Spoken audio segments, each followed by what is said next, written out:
50 years ago, Canada passed its first federal divorce law. Before then, there were different laws in different parts of the country. Joining us in studio this morning to talk about what's changed in the last 50 years is Laura Parrish. She's an associate lawyer at Shulman Law Firm. Thanks for joining us this morning. Thank you for having me. So I was just commenting to you, 50 years doesn't seem, it feels like it should have been longer. 50 years seems pretty short. It certainly does, and it's actually pretty interesting to think that prior to the federal legislation being implemented, getting a divorce was actually different for men and women.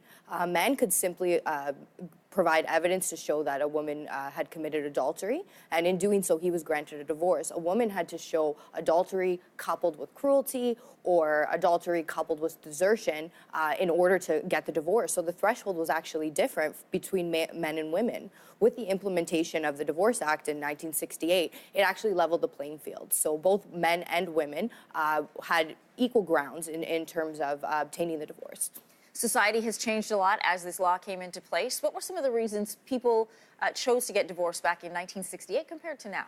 So in 1968, you saw, like I said, adultery, cruelty, desertion. Those were the only options available to them. Correct. And then with the implementation of the Divorce Act, it actually brought into play a no-fault divorce. So now we're seeing that people are getting divorced for different reasons, such as monetary reasons, lack of communication, and the rise of individualism. Does it cost?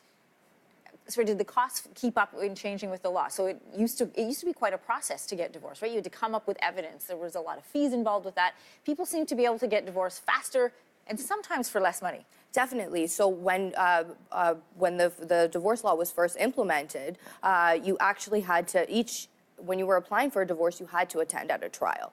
Nowadays, you don't have to do that. There are, of course, circumstances where you do go all the way to the end and you are going through to the trial process, which could be quite costly.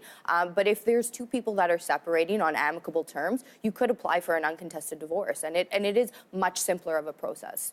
You know, there were a lot of concerns, mostly from religious communities, about this federal divorce law, that it would tear apart the society of Canada. How has this divorce law changed Canada in the last 50 years? Well, I definitely think that we see a difference in terms of, like I said, with the reasons. The reasons used to be more from a moral basis, and now we're seeing them, they have more of a practical effect in relationships. So like I said, with monetary reasons that people are separating, and this comes with the changes in actually the family dynamics. So for example, when the Divorce Act was first implemented, we had nuclear families with the male being the breadwinner and then the woman staying at home. That's not necessarily the case anymore. While those families still do exist, dual income families are much more prevalent in today's society, and I think that that's where we're starting to see the changes, and that's where things are really diversifying.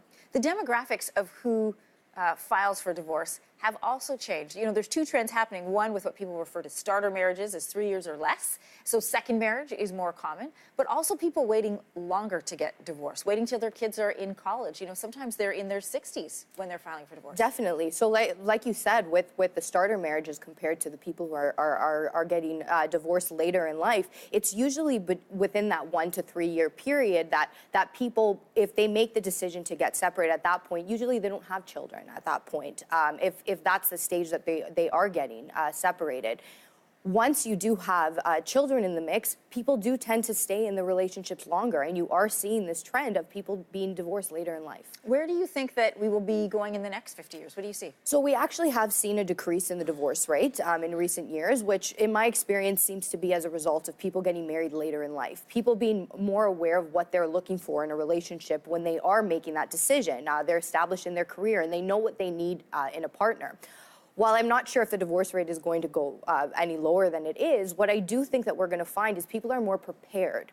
People are entering into prenuptial agreements, or what we call them in Canada, marriage contracts. So when they are, if and when they are separating, it's more of a streamlined process. They've already decided how things are going to be separated upon separation. What is the divorce rate in Canada? We used to throw around the number, you know, 1 in every 2 marriages ends in divorce. Is that still the case? I believe that the current rate is sitting around 40%. So we've actually lowered from that 50-50. It's fascinating to think that this was just 50 years ago, that there was a federal divorce law in place, and lots has changed since then. Laura, thanks for being with us. Thank you so much.